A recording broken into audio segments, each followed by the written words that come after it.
Right, this video is going to cover setting up a hazard reporting form for your health and safety website. And we're going to start off by setting up the fields and the all-important validation, which is going to reduce GIGO, or garbage in, garbage out, the data that this form collects. So hopefully we're going to ensure that the forms that do get submitted are as reasonable as possible in terms of the data that's collected using the computer-based validation checks that we can set up. Okay, so to start off with, we're going to do the first field, which is the date field. And if we look down the side here, I've got a quick tool for date. So the date time field, I'm going to drag that on. Okay, report date, I'm going to type in there as the name of the field, and click that out. So the report date. Now this field, we don't actually need our users to complete at all. We should be able to get the date to be looked up automatically from the system, and so there should be no human error possible here. So let's just have a look at how we can do that. So let's head into the settings of the field, and let's have a look at the properties of the field. And we can see here that by default it will populate that field with the current date time. So that's great.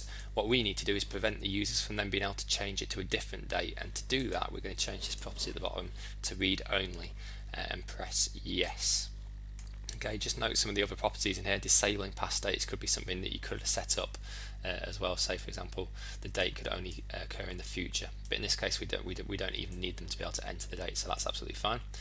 And we can just test that's working by going to the preview, and if you can see there, yeah, we've got the current date, time, and everything's fine.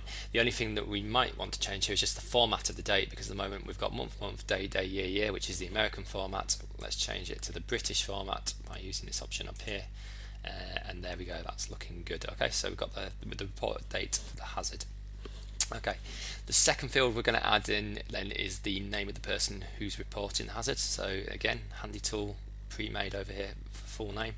Don't really need to change that.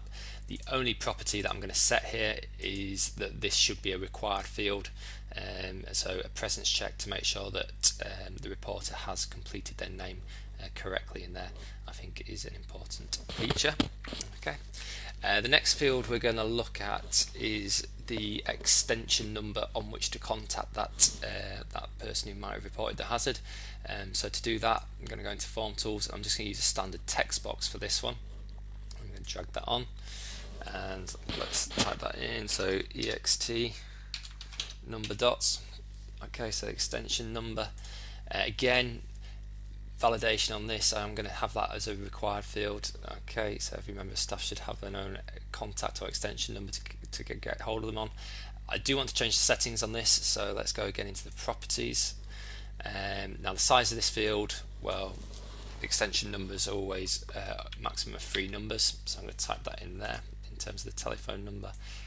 So the extension number, 3 numbers. And the other validation I want to set up on this one is a format check, and to do that I'm going to use an input mask, because this particular field obviously should only accept numeric data. Okay, so I'm going to put in the sign for that, which is hash. Okay, if I wanted to have a format check using letters as well, then I'd use the @ symbol, but I don't. I just want the 3 numbers for my telephone number, and let's just double check that that's working. If I go into preview mode, okay, if I try typing in the letters, it won't let me. If I try putting in an extension number 001, it's working fine. Can I put anything more than that in? No, I can't. Okay, so that validation is already working as well. One thing I might do just to improve the layout of this a little bit, you'll notice you have the option to shrink fields, so I'm going to shrink that field. I'm also going to shrink my extension field just to reduce the amount of scrolling that my users will have to do when navigating this form. Okay, good. Right, the next field I was going to use was going to be an email address field. So again, the type of data is obviously a text for an email address, so I'm going to grab that and drag that on like so. Oh, that was the text. I wanted the text box, so let's grab that on. Okay, I'm going to put email address in here. this one. And again, let's have a look at the settings for this particular form. Well, I am going to have that as a required field again. Okay, so I can definitely get in contact. Oh, I just need to budge that down a little bit underneath there, yeah. And the other thing then, let's see if we can set up some validation for the actual email address. So if we select the email address, what do we have in here? So we do have a format check for the email, so that will check that the @ is in the appropriate location, and that there is a domain name coming after that @ as well, so .co.uk or .com, for example. There, so email address on that line, and it's set as a required field, which is great. The next field, I thought, makes some use of some list box validation, so let's go and grab a drop down menu from here, drag this on. So this is preferred contact.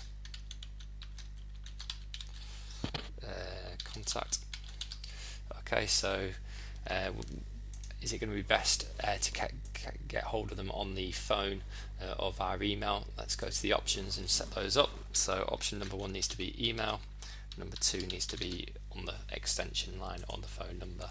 Okay, so some nice list box validation, and again they need to select that, okay, as a presence check. Okay. The final field then is just a case of adding on a place for them to record the room number. So the room number we're going to use numeric data for. So let's go and grab a room number from here and drag that on. Okay, so room number, and this is where the hazard has been reported. And so we want to set a range check here because we've only got a limited number of rooms within the building, so let's set that as 100. So from 1 to 100 should be the properties here, so we want some kind of range check. So I'm going to set that as a required field as well because the hazard must have a location, obviously. And then let's set the room number for that hazard.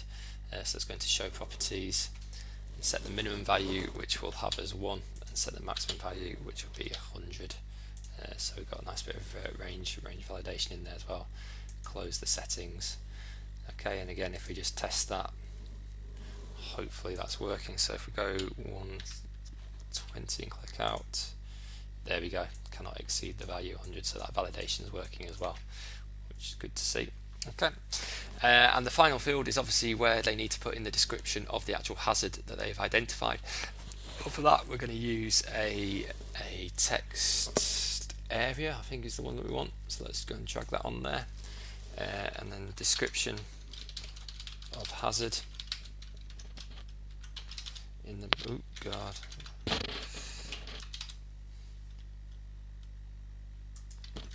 description of hazard, and there we go. We've got our submit button already set up at the bottom there. We definitely need to have the hazard as a required form, otherwise there's no point in it being sent in the first place. And there we go, we have our fields. We've set up our validation to reduce the chances of data entry error on input. The next video will kind of focus on the presentation of the form.